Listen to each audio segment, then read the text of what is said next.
Good evening. It's good to see everyone here in person and to everyone who's there on Zoom. My name is Gail Mandel and I am OJMCHE's Deputy Director.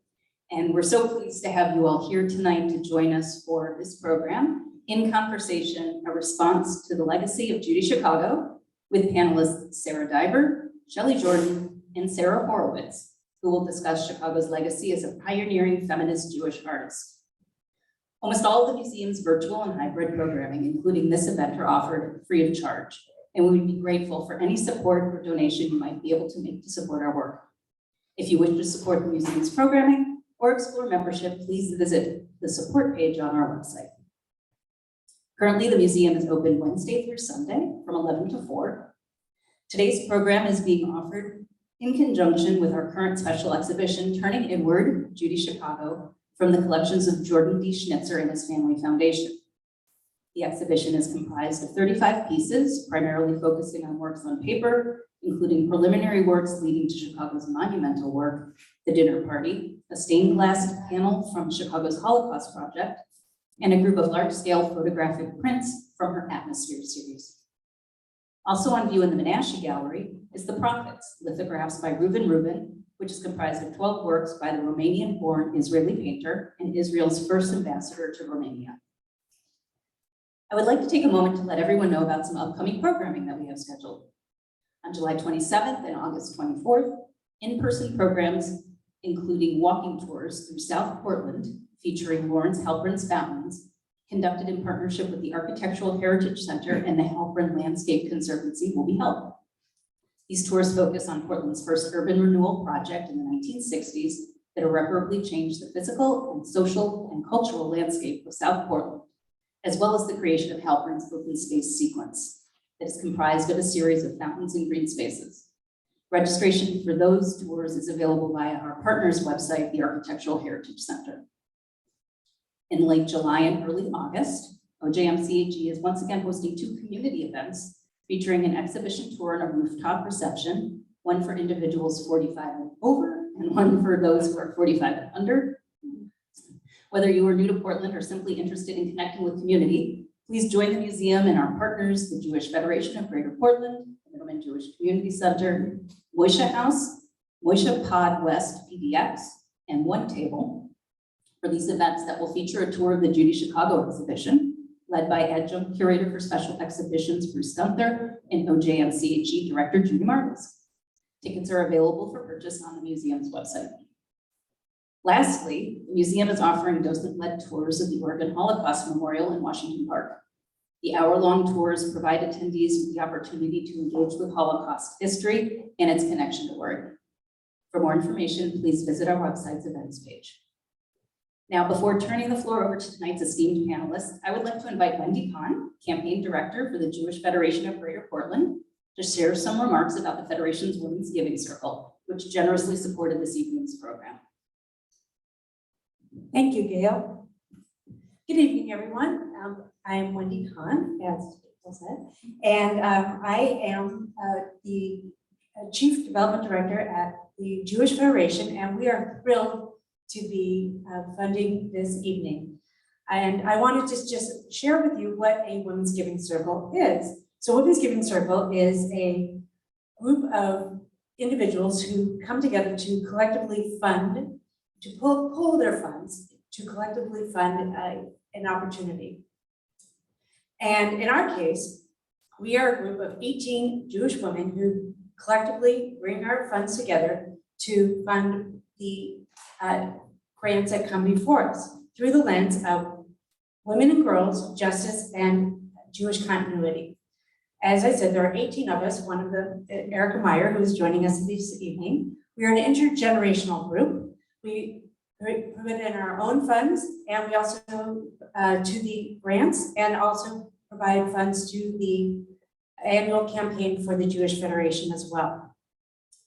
This year, we had $26,200 in funds, and of those, we provided 9 grants.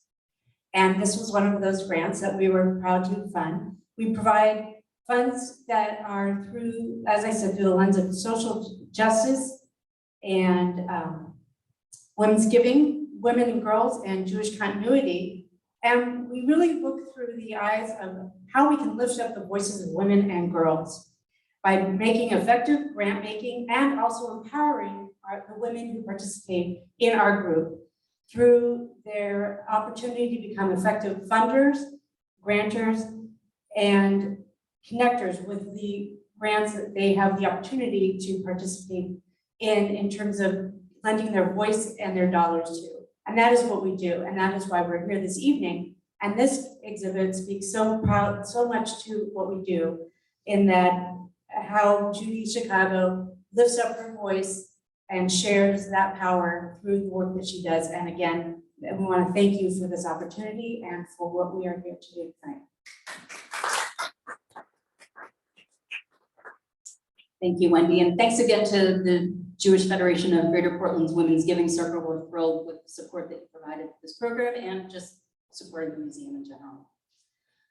One quick housekeeping note before we get to the program. If you are watching online and you have a question for our panelists, please enter the question in the Q&A tab on Zoom. And for those of you who are joining us in person, good old-fashioned way, just please raise your hand. And it is now my pleasure to introduce Sarah Diver, who will in turn introduce her fellow panelists. Sarah is a writer and curator based in Portland and currently serves as the Director of Research and Engagement for the Jordon Schnitzer Family Foundation. Critical writing has been published by Variable West, the Jordon Schnitzer Family Foundation, Portland State University, the Denny Dimon Gallery, the International Print Center, New York, and Storm King Arts Center. In 2016, Diver completed her graduate studies at Columbia University with an emphasis in modern and contemporary art and curatorial studies. Sarah? Thank you so much, Gail. And thank you everyone for being here this evening. It's such a pleasure to have an in-person program, yay, in this late stage of COVID. And it's my great pleasure to introduce two very incredible artists sitting next to me. And I will start with Shelley, and you'll have to forgive me. I'm going to read directly from this paper so as to not miss any of the many accolades that both of these lovely women have earned. So, Shelley Jordon is a Portland-based painter and moving image artist who explores interior and exterior worlds and connections between past and present experiences. Using traditional drawing and painting media applied to two-dimensional artwork, animation, and installation, she expresses the complex nature of memory, physical and emotional, collective and personal. Her solo exhibitions include those at the Wexner Center for the Arts, Ildiko Butler Gallery at the Fordham Lincoln Center, the Oregon Jewish Museum, the Maine Jewish Museum, and the Frye Museum.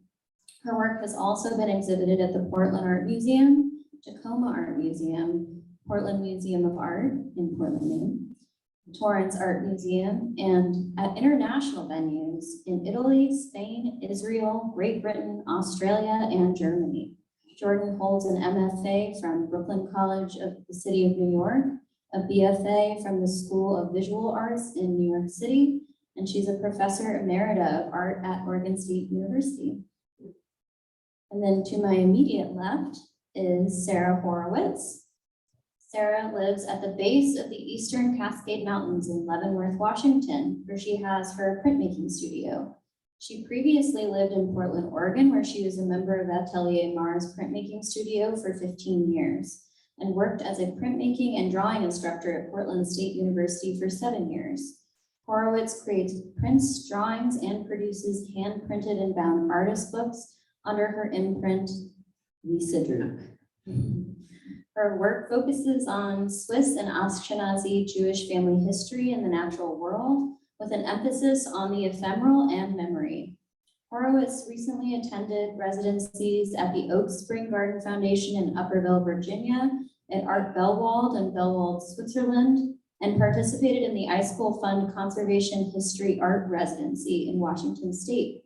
Her work can be found in the collections of the Library of Congress, the Portland Art Museum, Reed College Special Collections, the Multnomah County Library Rare Book Room, Stanford University, the New York Public Library, Wesleyan University, and Yale University's Beinecke Library. So thank you both so much for being here. And I will get started on our discussion. So to kick things off, I thought that we could begin by just talking really broadly about who is Judy Chicago and what is her legacy. I think so often either A, many people have never heard of her, which still surprises me, or there seems to be kind of a very narrow understanding of her work, either as just, it's just the dinner party, or isn't she like a feminist artist, something like that. So I'd be curious to hear from both of you sort of what, how you first encountered Judy's work, because I think that could be sort of an interesting access point into understanding more about her. Well, I probably actually learned about Judy Chicago's work through the dinner party. I grew up in New York City, and the Brooklyn Museum was a really big part of my life. Probably the first museum I ever went to, my third grade art trip, class trip. But so that was a pretty remarkable piece, and I think it was absolutely groundbreaking. I also had the opportunity not to see the original Woman House, but there was a reproduction of that exhibition at the Bronx Museum. And when I saw that exhibition that included not only Judy Chicago's work, but many other feminists like Miriam Shapiro and others, it really blew my mind, because I really didn't appreciate the scope of the work that women were doing that early on in the West Coast. So I wasn't really familiar with the scope of Judy Chicago's work at that point. That's great. And for those of you who are unfamiliar, Woman House was a large-scale installation where Judy Chicago, Miriam Shapiro, and other important early feminist artists, and a number of other women artists took over an old house and created these sort of experiential installations that really took on very sensitive subject matter from a very distinctly female perspective. And I'll just add, it's actually the 50th anniversary of Woman House this year. So happy birthday, Woman House. Sarah, how did you first hear of Judy Chicago? Well, the dinner party was what I was first aware of, but it was put together and completed around the time that I was born. So that gives you some perspective. And so it was something I learned about in my art history class in college, and was basically lumped in with other feminist artists, Eva Hess, Ana Mendieta, Kiki Smith. And so the magnitude and experience of it was something that I didn't really get at the time because it was in the textbook. But she sort of set a beginning point for me in terms of what women were doing and what came after that. Absolutely, and sort of to add my own kind of perspective too to the question, I also really only knew Judy Chicago from the dinner party as it appeared on a quarter-sized page picture in my art history textbook. And then as I, kind of progressed as an art historian, I discovered these amazing early minimal sculptures of hers. And there's some really wonderful examples from that period in her life. I would say 1964, when she graduated with her MFA from UCLA, forward through the early 70s, when Judy was really engaging with minimalism and what was going on in the light and space movement in California during that time. She created these large, monumentally sized, painted steel sculptures, which many people are unaware exist. And it's a pretty interesting jumping off point for her, because in many ways she talks about competing with those male counterparts like Donald Judd and Robert Smithson, these sort of big macho male minimalists from that time period, and the kind of way that she was treated as a woman, even though her work was in some ways very much on par with those artists, was kind of a spark that lit the fire of her, decades-long career in addressing women's issues and discrimination and having a very political perspective. And kind of on that note, I'd be really curious to hear sort of from both of you about your early development as an artist, and specifically kind of similar to Judy Chicago, how did you, grapple? Was there a moment where you had to really grapple with your identity as a person, or even as a woman?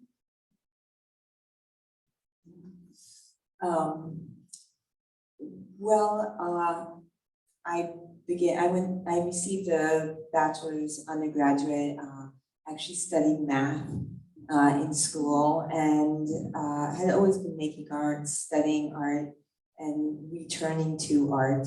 Can you guys hear me okay? Okay, and I'm used to Zoom and not microphones, even closer, like that. Okay, thank you, Judy. And so I made artwork. I was in my own insular academic world.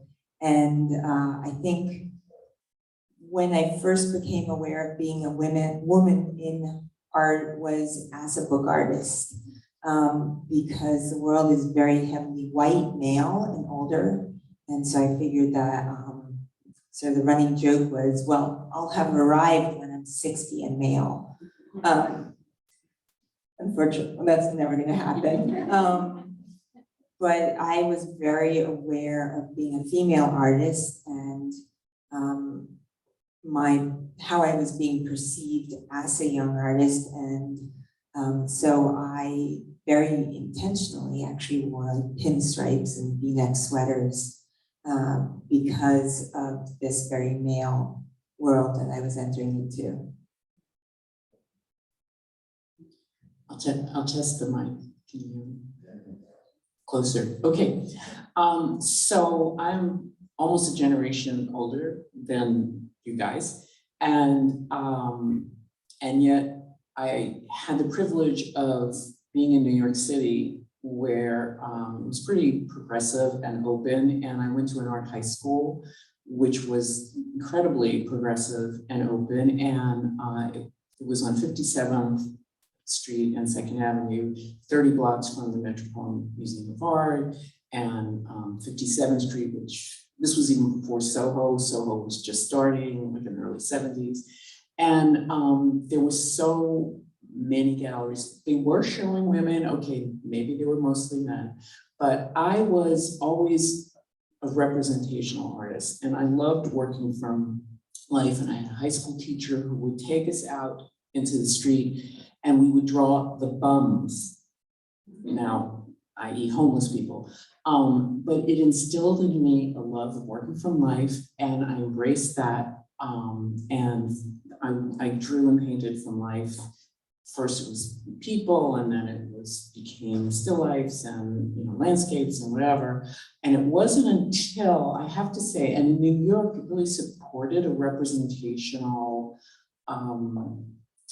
image making artists. There were a lot of wonderful painters in galleries, Janet Fish and Philip Pearlstein and Alex Katz.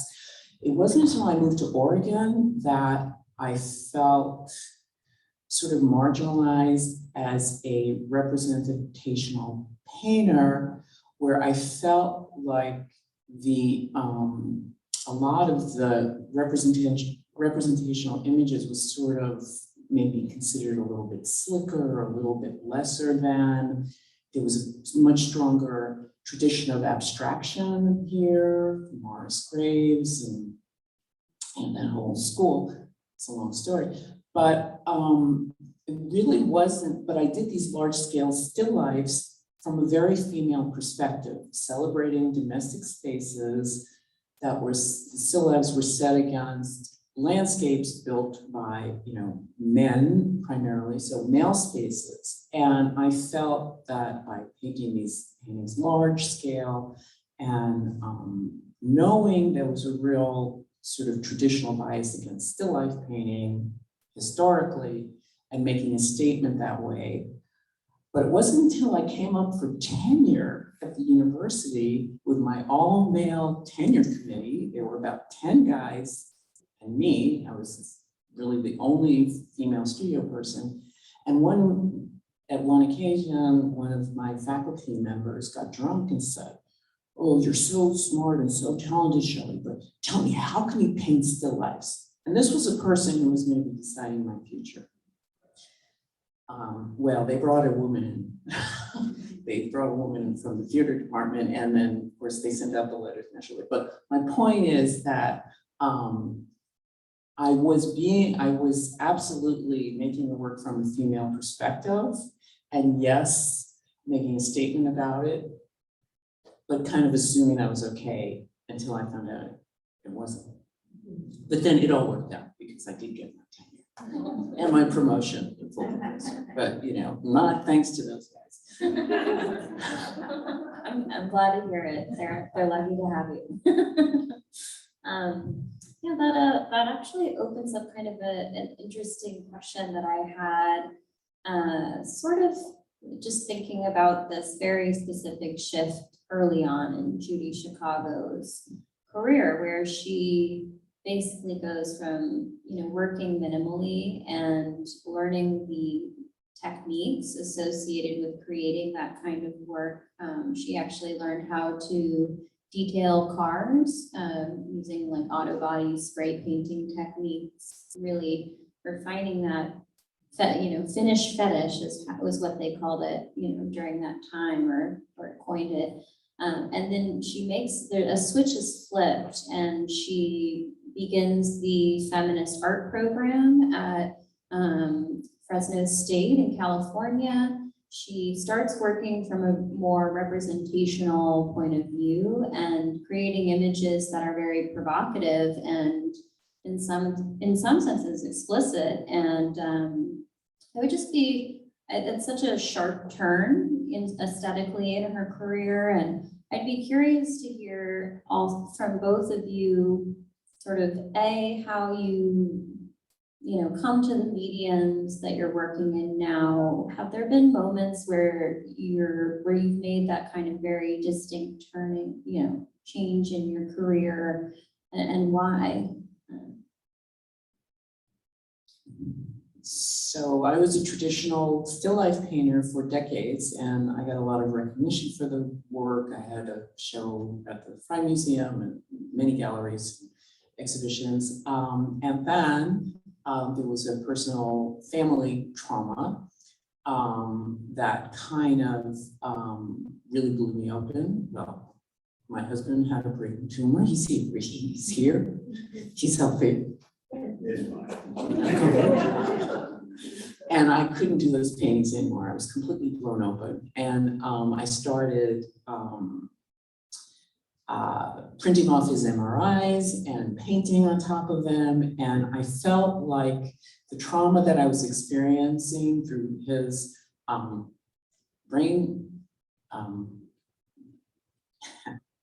tumor kind of activated these previous traumas in my own life. And I couldn't put them back in the box. And so instead of working on these sort of meditative, large paintings for long periods of time, I was really dealing with my internal emotions and experiences, and they were just kind of coming out as fast as I could.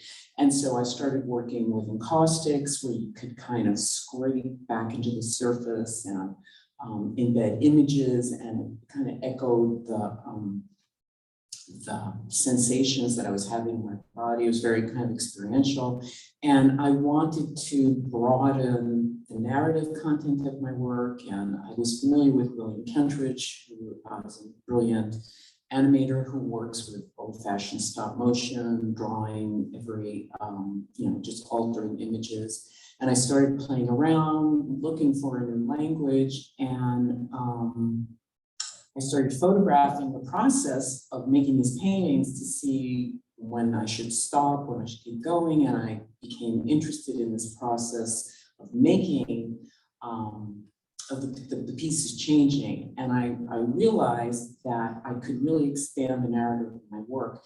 And I felt I was probably around 50 at the time that I had found this whole other interior creative part of myself that I hadn't explored. And anybody that's ever lived in New York has this recurring dream where you dream that you open a closet and you find another room because all the apartments are too small. And I had always had that dream, and that's what it felt like. I was stepping into this other space that I didn't know existed. And I just went with it. And so for the past decade plus, I've just been really playing, creating these narrative pieces, exploring all different kinds of materials, and expanded into not only animation, animated installation, and all combinations of those things, and collaborations, and lots of fun performance, things I'd never imagined doing. So that for me was the turning point. That's incredible. Thank you for sharing that. Sandra, did you ever have a moment quite like that? I'd say it kind of came before really becoming an artist. Not at all like that. My turning point was actually in finding my home as an artist, finding a way to really be myself as an artist, and that was with printmaking. So I'd taken painting classes and drawing classes, and I'd done all the charcoal still lifes and tried out being political and all the things you do when you're trying to figure out what you're doing. And printmaking, which I learned during a summer program at Chautauqua School of Art in upstate New York, was just this instant connection. Etchings, woodcuts. It was a way to draw and have it be something formal, whereas, a sketch was not something you could put in a museum or wasn't official enough. But tapping into printmaking was figuring out what kind of artist I was. And a love affair with paper, which has been exponentially morphed into all the different kinds of work I make. But printmaking is a very physical medium where you're scraping, cutting, and even though it seems flat, it's very tied into sculpture. So it gave me access to that sculptural world, or understanding things in a sculptural way, and basically gave me access to books, to works on paper, and all the things that I didn't know I could do. I'm quite partial to prints myself, as I tend to be proximate to them on a fairly regular basis. And the works in the collection that are on view as part of the exhibition are primarily prints. The Jordon Schnitzer Family Foundation is the holder of the Judy Chicago's edition prints in their entirety. And so there's some really wonderful examples of prints from across her career just downstairs, or for those online at the museum if you come in to see the exhibition. And the prints are an interesting part of Judy Chicago's practice because she really works in a very discreet way where she has these projects that have like a title. For example, there's the birth project. The dinner party is sort of one of those as well, where there's the work, the dinner party, but there's also all of these other smaller, either ephemera or singular works that relate to the dinner party. Similarly, there's the Holocaust project as well. And, starting in the early 70s, kind of at that moment where Judy Chicago begins working representationally, that's when she also starts working in this kind of discrete project manner, really sort of mining her identity for ways of thinking universally about issues that are both social and political. And of course, one thing that is interesting in the context of the Oregon Jewish Museum is the Holocaust project, which she started in the 1980s. And it was an aspect of her identity she really hadn't addressed for most of her career up until that point. And she would be the first to admit that before she started the project, she was actually fairly, not very savant about that part of her history and identity, even though she's descended, I believe, from 8 generations of rabbis, and it goes back for a very long ways. So her and her husband, Donald Woodman, did years of research on the Holocaust. They did a long trip to Europe where they visited a lot of the sites where the Holocaust had occurred, concentration camps, etc. And they also did a number of, and they also looked in archives as well. And the works that came out of that research there's a few of them represented downstairs, but it became, fodder for her for a wealth of creative activity. And so I just would be curious if your Jewish identity likewise was ever something that you grappled with, if it was something that came into your work. The answer doesn't have to be yes, but when in Rome, I suppose. That's a complicated question. And I think it's hard to summarize, because for me, it definitely comes in. I'm just thinking where to start. I grew up with a fairly secular Jewish upbringing, however, definitely had a practice and was aware of my Jewish tradition. And in the influence on my work on a very basic level is that books and texts were treasured. So the most important thing I could make was a book. Now I'm a book artist, so it's it's very fitting. And there's a lot of ways that other things in my life have contributed to that.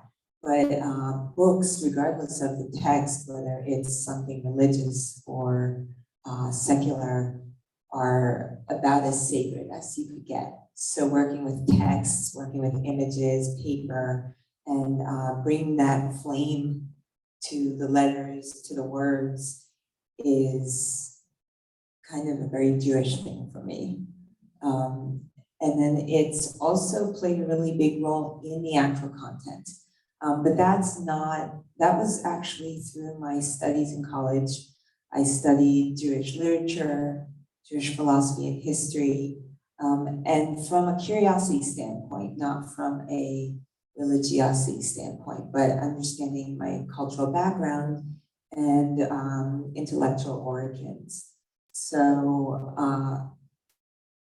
poets, content that really intrigued me were people like Paul Celan, whose work definitely addresses the Holocaust.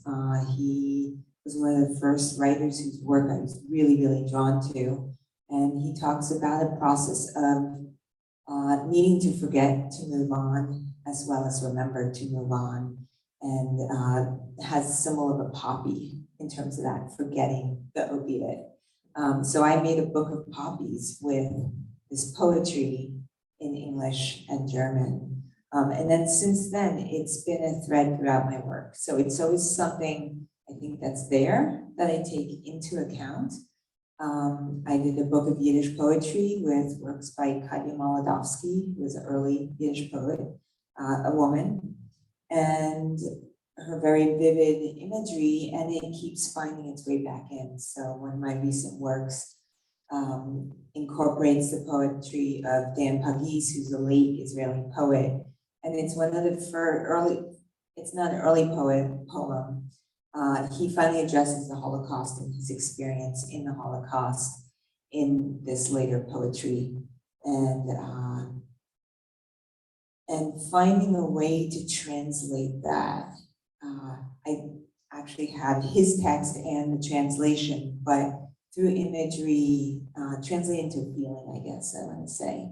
and into a book is something that I took a long time doing, but so it keeps coming back in, not just from my upbringing, but from, I guess, my curiosities, but also it's how I think. If I was Catholic, I'd probably be interested in Catholic poets. It's just where I Very come from. guilty. So you're- There's Jewish guilt too.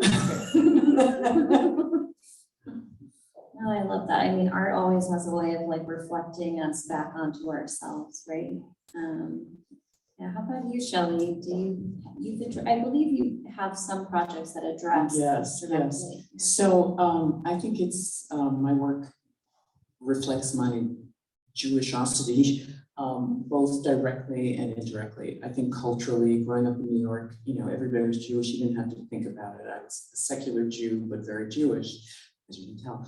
And it wasn't until so my husband's family were Holocaust survivors, and remarkably, 3 generations of his family lived and survived underground in and around Berlin during World War II, survived and relocated to Portland, Oregon.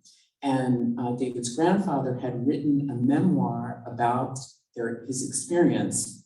He wrote the memoir in the 70s, and then David's brother transcribed it into a more narrative form in the late 90s, I think it was. So I had this manuscript. The story was unbelievable about how they survived through people's loyalty and empathy, and also sometimes greed. And I knew I wanted to do a project about it, but it wasn't until I started doing animation in the early 2000s that I realized I had a vehicle for it. And so I got really serious. I applied for a bunch of grants and got support through the university, through the Oregon Arts Commission. I planned a trip to Berlin to go to the neighborhood where they lived and to see the sites where things happen.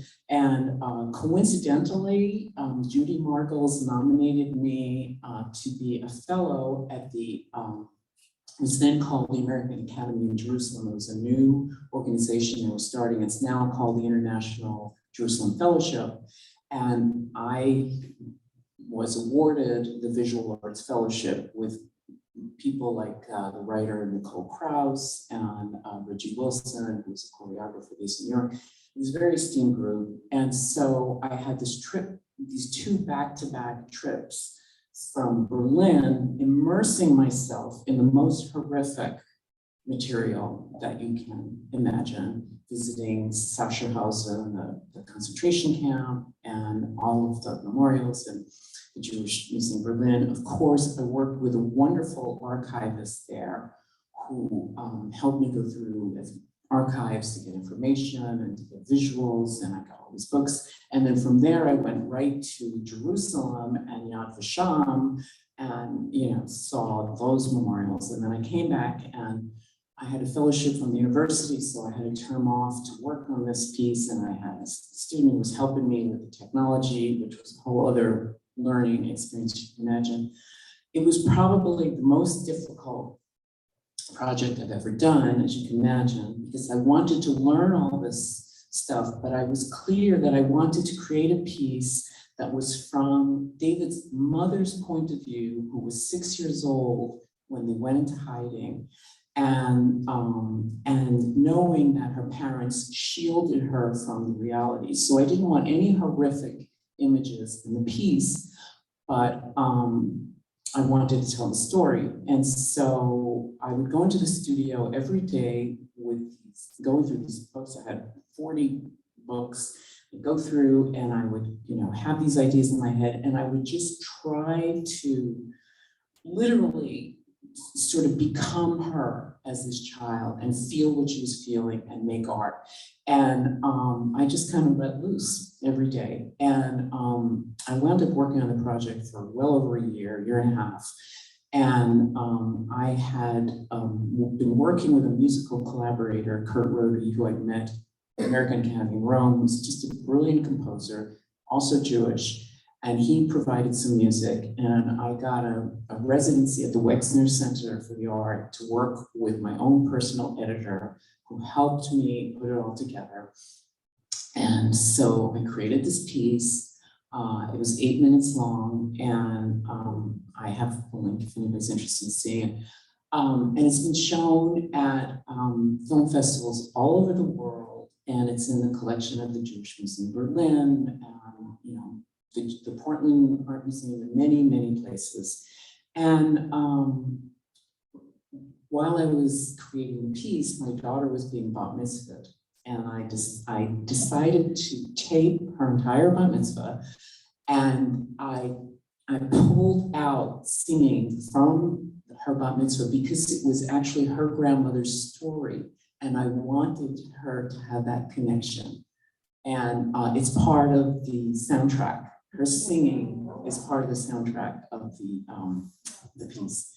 Anyway, so I did that piece. I do many pieces that I think reflect myself as an artist. I use humor a lot in my work, which is very Jewish, absolutely.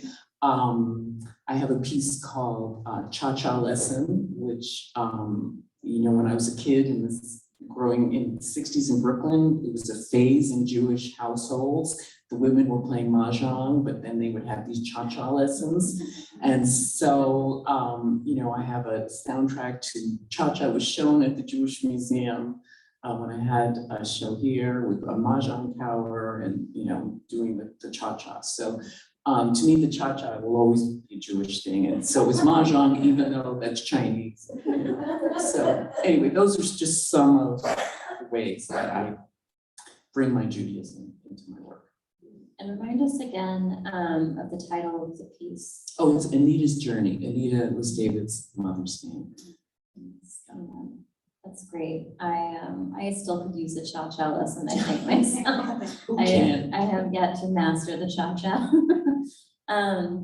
I'm so curious just hearing from both of you, you know, speaking a little bit to that question, thinking about the political and whether you're being kind of overtly political in your work or perhaps being like including these things about yourself, but in a more, I guess, indirect way. And I think one thing that can be very polarizing about Judy Chicago's work is that she doesn't hold any punches. You know, when we see works from the Birth Project, for example, it is a woman giving birth. There's no two cents about it. You know, and similarly for other projects that she's done, she doesn't shy away from, you know, describing in a very literal sense what she's hoping to address. So I'd be curious, you know, how you kind of make those decisions as artists. Have there been times where you thought, you know, where you've been more overtly political, or times when you thought it's more impactful to be less kind of literal in your representation of a social issue?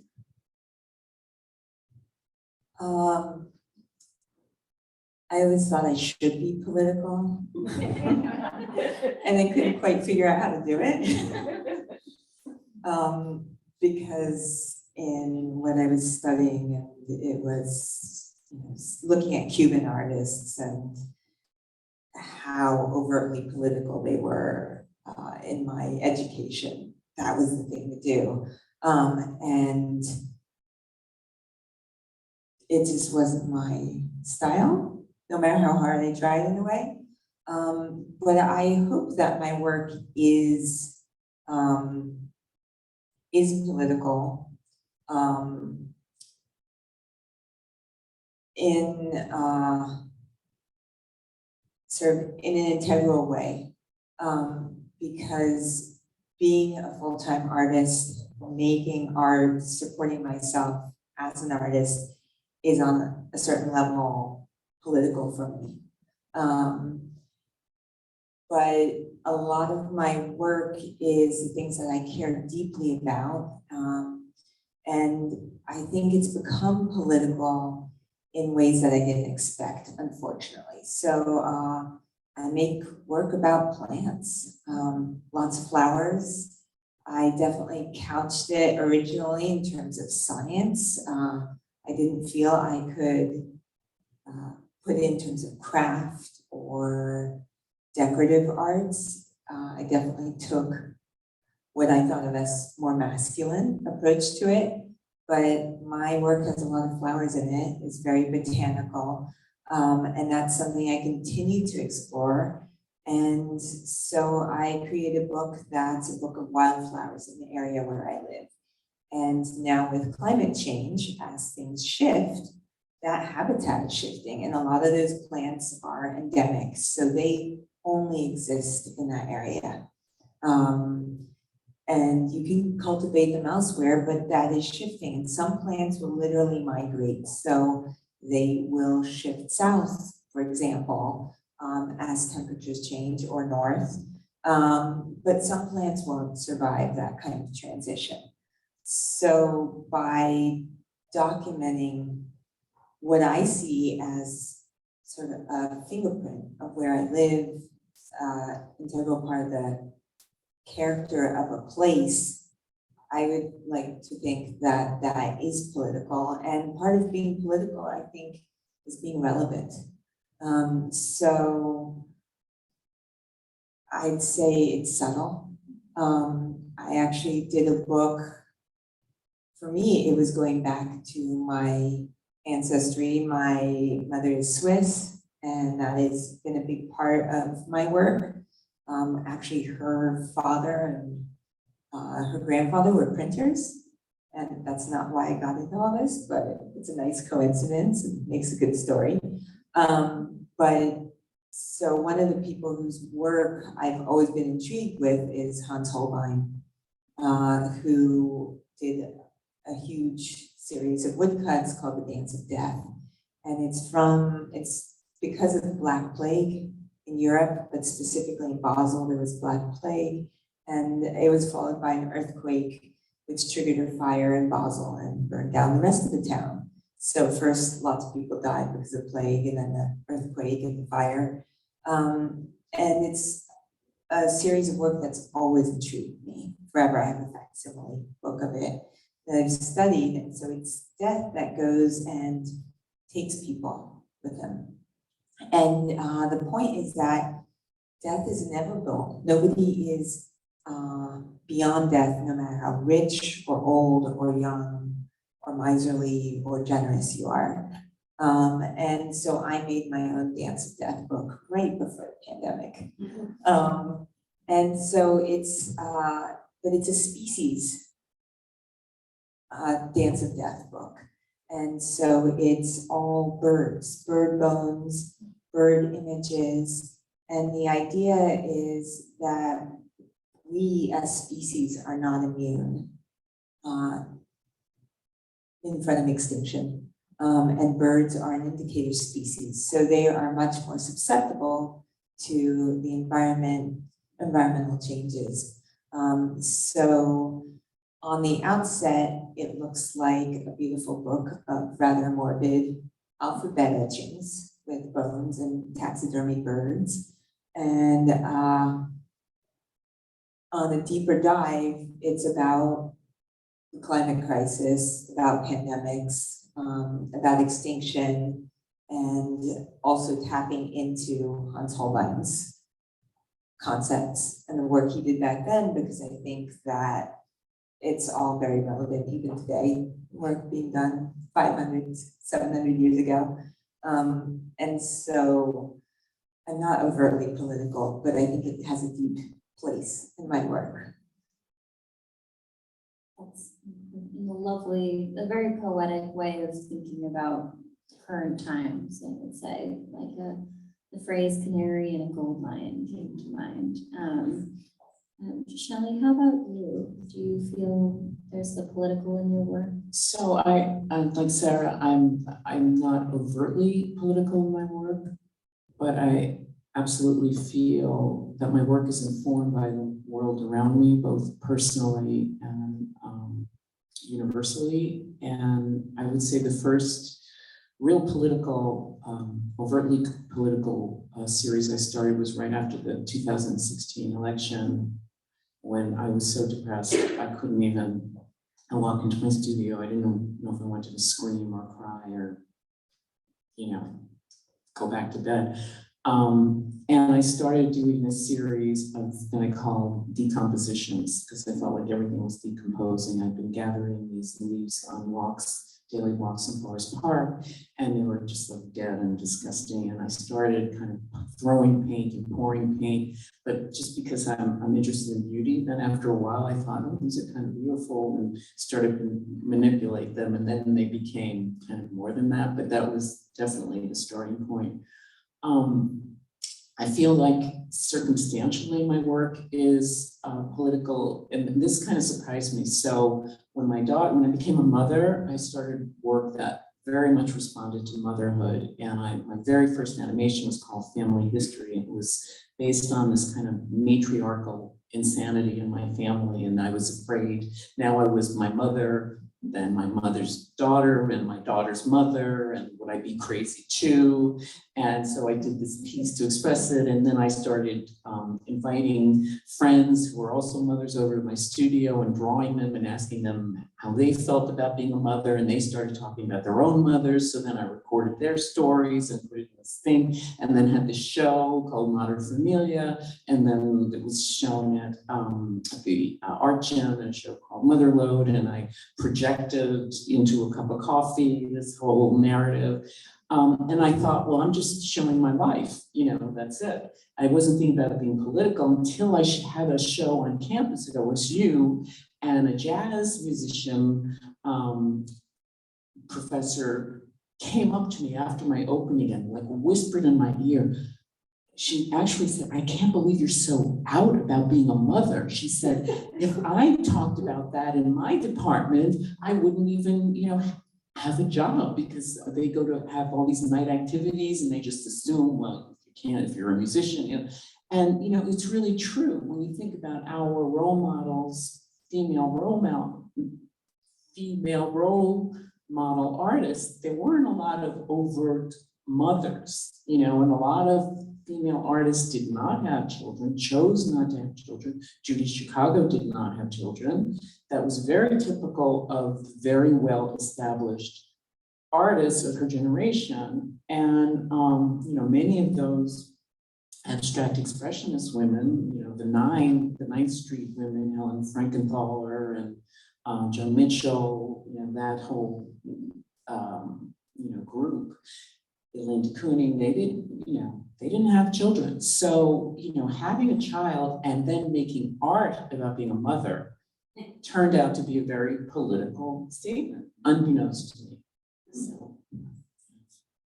Thank you both so much. I think I'll pause our conversation for now just to see if there's any questions either online or from the crowd for either our wonderful artists here or even myself, if you have a question. We do have some questions on Zoom, but anybody in the audience want to start?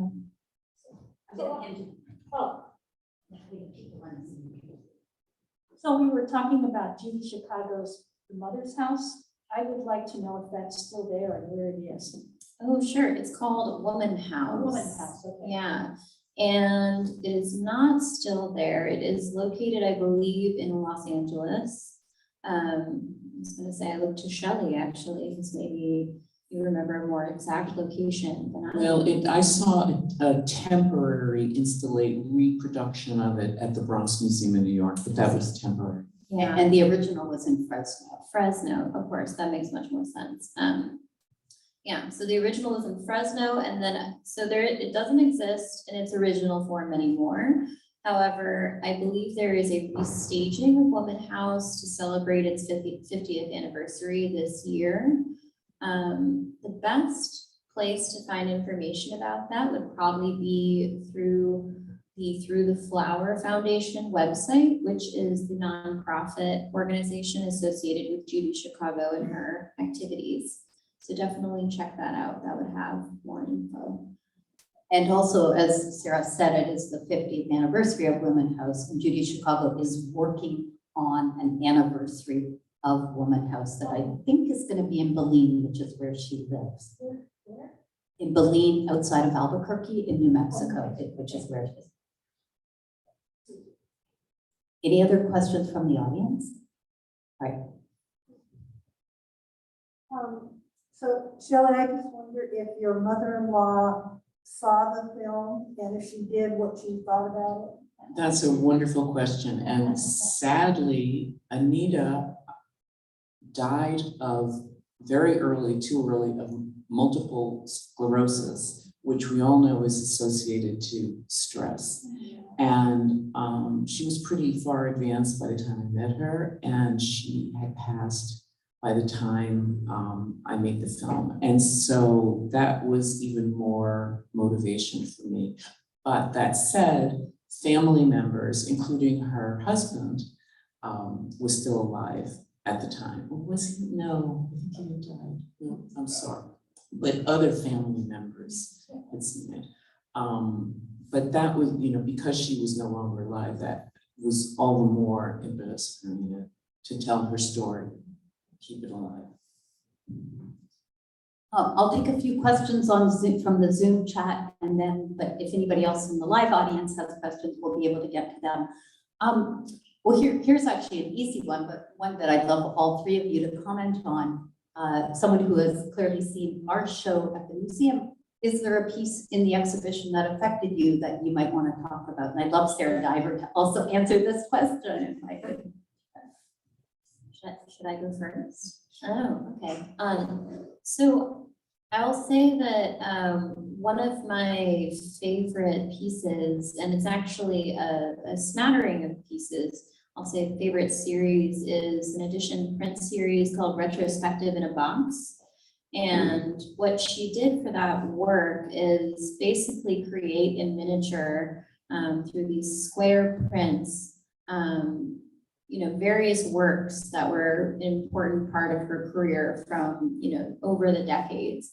And this was before she had ever had a major retrospective at a museum, which is something that has since been corrected by the DeYoung Museum in San Francisco just this past year.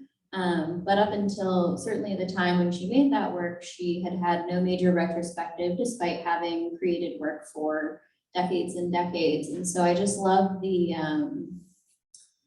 just the moxie and the, I don't know, the sassiness is maybe like a silly way to put it, but the chutzpah to, create your own retrospective and say like, oh, if you won't give me a retrospective, I'll just make my own. So I was thinking audacity, it's a good word. which is for it. also a very Jewish quality, I think. I really responded to her atmosphere pieces, the smoke pieces, and I just think it was such a revolutionary way to approach space and color. And when I think about my own work, expanding from the 2 dimensions into 3-dimensional space and having multi-channel projections and really activating, making things very experiential. I feel like a piece, that series that she did really does that in just such a brilliant and innovative way. It's interesting how what we each gravitate towards is what we see in other people's work, because I went for the sketchbooks, and really seeing her thinking behind the mark making, the raw lines, the pencil marks, how she was figuring out movement and storytelling and narrative.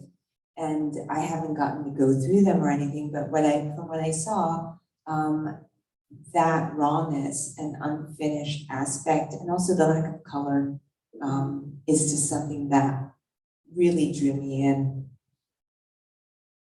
I'm with Sarah Horowitz. Actually, I think the sketchbooks are really cool. So thank you. I'll just look around. Anybody want to ask a question in the live audience? Okay. Well, here's a good one. I love this. Have there been points in your career where you've actually thought if you were a man, things would be different? Now, Shelley, you kind of alluded to that a little bit in your doctoral thesis, but, and again, Sarah Diver, wouldn't mind hearing it. The question is for anybody who wants to answer. And I will just, maybe I'll just add parenthetically, of course, Judy Chicago, famously in 1970 took out an ad in Artforum and renounced patriarchy, right? She renounced she'd already changed her name from Cohen to Horowitz. She was married at the time, but then she gave that name up and took on the name Chicago, which is the name of the town she was born. She was born in Chicago. So, she was clearly muddling through these issues early in her career. So,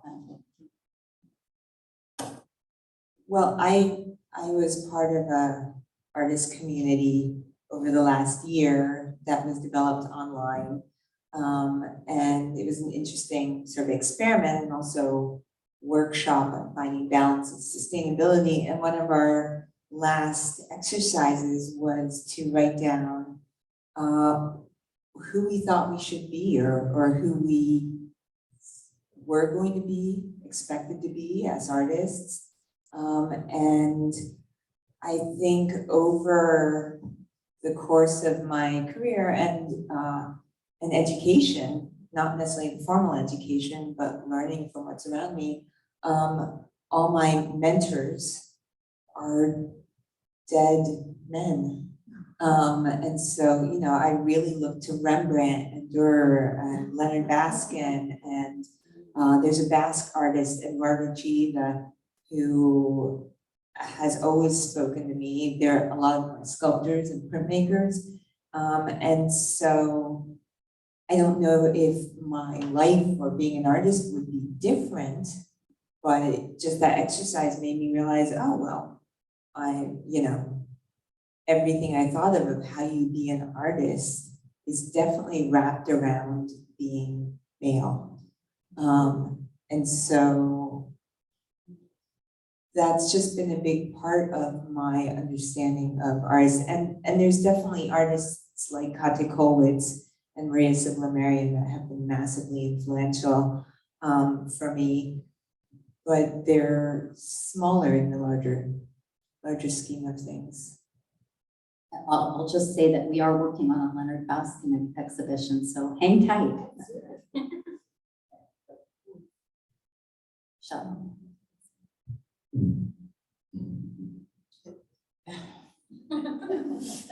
I talked about it earlier. I'm really glad I'm a woman, and I'm really glad I'm a woman artist, and I'm really glad that I get to make the paintings and the artwork that interests me. And I feel like that's a privilege of this generation and of this, where we live, the time we live. And I don't take that for granted, that I have that freedom to make the choices about my work. Being a professor was its own journey in the patriarchal world, but having navigated that successfully gave me the privilege to make the work that I want to work and that I want to make, and I feel very grateful to do that. But I'm very aware that it's from a woman's perspective. Can I just ask a follow-up question to Shelley, and then Nancy, I'll get to you. But I loved what actually you say. You feel you have the freedom to make choices about your work. Without Judy Chicago, where would we be? Judy Chicago and women like Judy Chicago, they were on the front lines. They were absolutely on the front lines. And they did the work which made it possible for artists like Sarah and I to make the work that we make. Yeah, and it's a privilege. So thank you, Judy, wherever you are, somewhere out there. That's actually kind of what I was going to say. I'm not an artist. I'm a dietitian by trade. And so I was like 27 when Judy Chicago's When the Dinner Party came out, and it blew my mind. Yeah. Like vaginas at a dinner party. Like it was mind blowing. I'd never seen art like that in my life. And so I just had to say that. I appreciate it. Changed everything for my generation we put on dinner parties around Judy Chicago. We read about all those women, you know, that we never heard of any of them, and all those Jewish women. It was mind blowing. So I'm really grateful that you brought this. And just to echo what Shelley said, people like Judy Chicago gave me the freedom to not have to tackle that head on.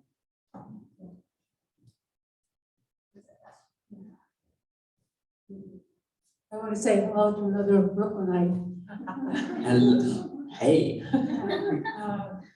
I moved here in 71, was back, and I had lived right across the street from the Brooklyn Art Museum. And I was born there, You were born on Eastern Parkway. Oh, 175 Eastern Parkway. Yeah. What were you? I don't know, I have to ask my mother.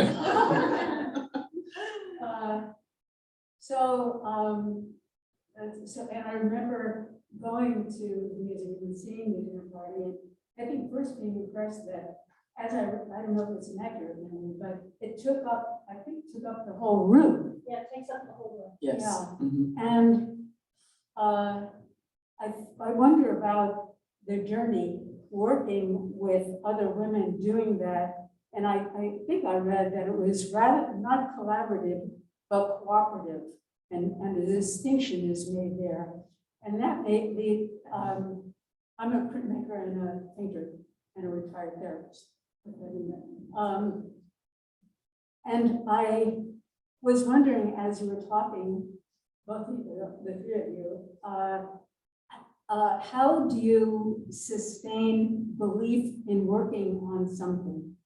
How did Judy Chicago continue to work on something, not knowing how it would be received? And I think she had some difficult times with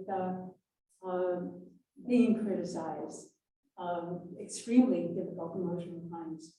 So my question is, there are so many unknowns in taking on a piece, believing in it, and how does one sustain that in the privacy of a studio? How do you keep believing? It's a good question. That's a great question, and I can't address how Judy Chicago does it. I was gonna say, I can certainly offer a historical point of view. Yeah, I mean, I think it's one thing I was hoping we would address at some point this evening, so I'm very glad that you brought it up, this idea of collaboration in Judy Chicago's work, because it's something that maybe not a lot of people know about her or recognize in her practice, is that you know, both the dinner party, but also later the birth project, in addition to other, you know, ventures later on, Judy Chicago worked with women who knew sort of what we would consider to be craft type skill sets, like china painting, like embroidery, very, you know, kind of fine motor skills that are, you know, considered women's work, I suppose, you know, back in the day, and maybe nowadays too. And when I say she collaborated with several women, she collaborated with dozens and dozens of women. And some of it was through the feminist art program at Fresno. And then some of it was people would write to her and volunteer through word of mouth, wanting to participate in something, you know, that was important to them. And so I think that, I imagine at least, if I were Judy Chicago, I would feel very excited and beholden to those people, and that would keep me believing in what I was doing, because I could see just the work and beauty of those skills in practice. Yeah. I was going to say, I can't speak more from a solo practitioner in the studio's point of view, however.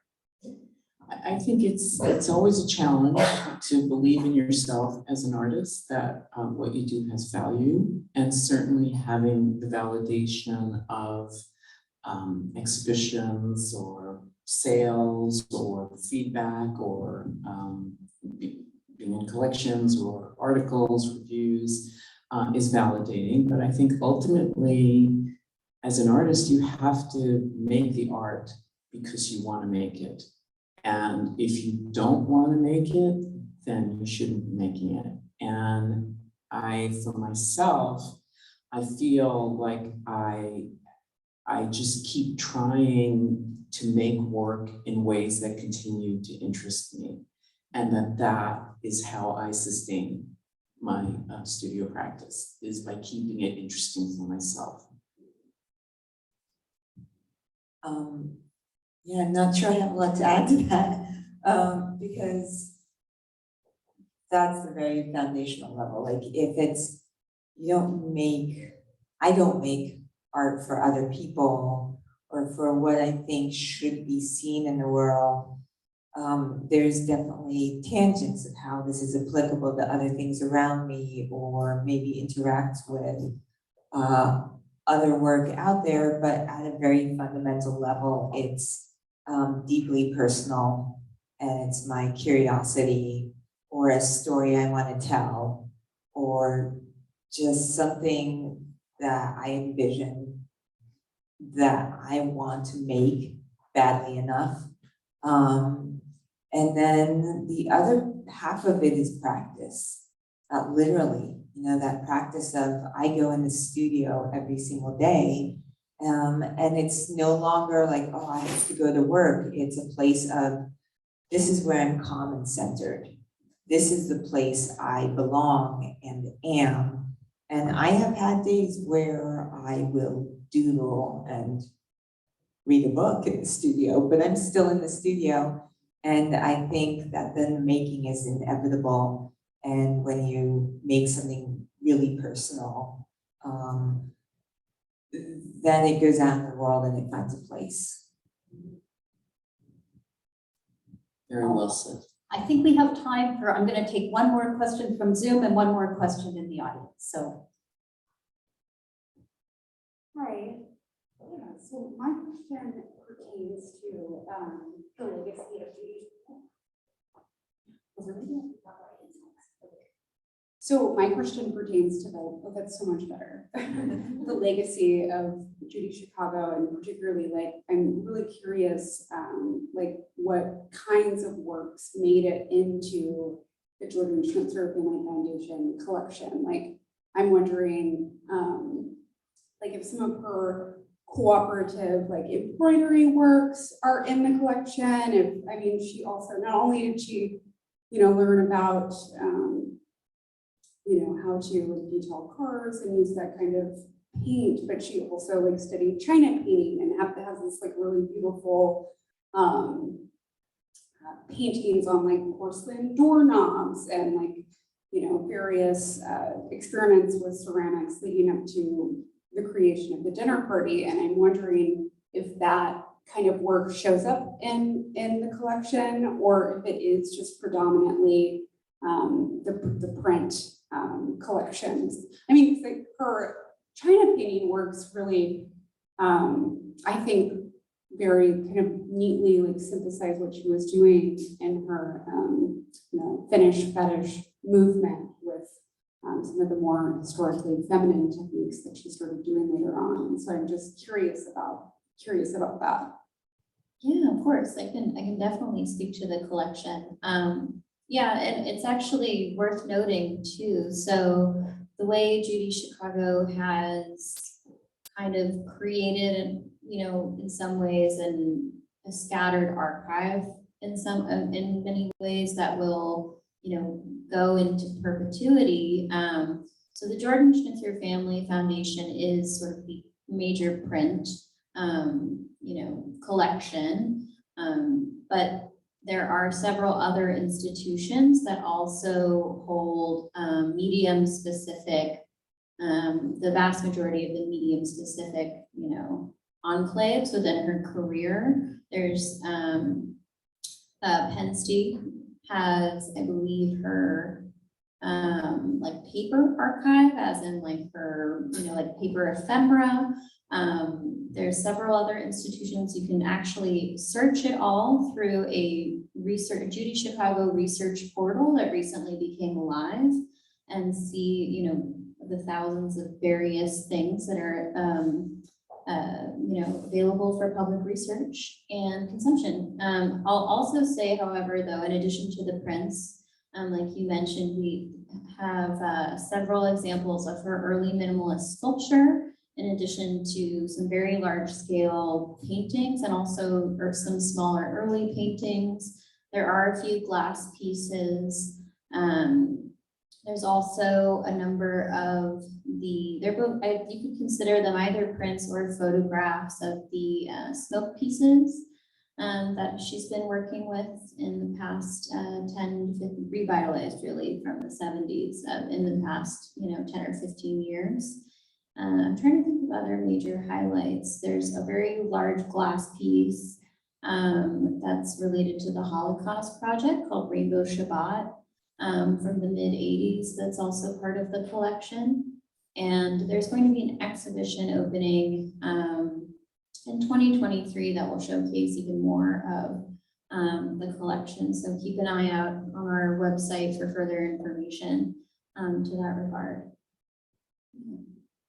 All right, maybe one more question, and then Sarah Diver, I'll pass it back to you for anything closing. It's a really interesting question for Sarah Horowitz and Shelley Jordon. So I think we know, we know Judy Chicago as really the founder of the feminist art practice. I think we can say that. So the question, and we know that she really sort of figured out this whole woman-centered iconography and vocabulary. Do you have your own vocabulary with your work? I think every artist has to develop their own unique vocabulary in order to distinguish themselves. That said, I think it can continue to evolve. And I feel like I have my own vocabulary for different parts of my creative practice. And I actually have a closet with all my supplies in it. And the supplies sort of document every different kind of media that I've worked in. And, you know, pastels, colored pencils, oil paint, acrylic paint, watercolor, gouache, encaustics. I've got everything, glass, you know, I've been playing around with. And what's really fun is that I can at any time open up that closet and reach in and get the material that represents a different vocabulary with which I use a different vocabulary. So yes, for me. I completely agree. I think you develop that just by getting to a certain familiarity and intimacy with the work you do. It's interesting hearing about your materials, because I feel like I have my personal vocabulary, which is on some level my materials, my mark making, like a nonverbal vocabulary, and also how I talk about my work or think about my work. But then a shared vocabulary because I'm a printmaker. And so there's a language around printmaking, there's techniques, there's, you know, when people get together and geek out about technique, and that's a shared vocabulary that really is a way into that making and connecting with other printmakers, artists around that. So 100%, lots of different vocabularies. Great. Well, I believe that concludes our evening. Thank you so much to the Oregon Jewish Museum and Judy Marbles for having us this evening. I think I can speak on behalf of my wonderful co-panelists that we're just so tickled and honored to be here tonight. Thank you to all of you, both online and in person, for joining us this evening. And thank you both, Shelley and Sarah, for speaking with me tonight. It's been a real pleasure. Thank you so much. Thank you, Sarah.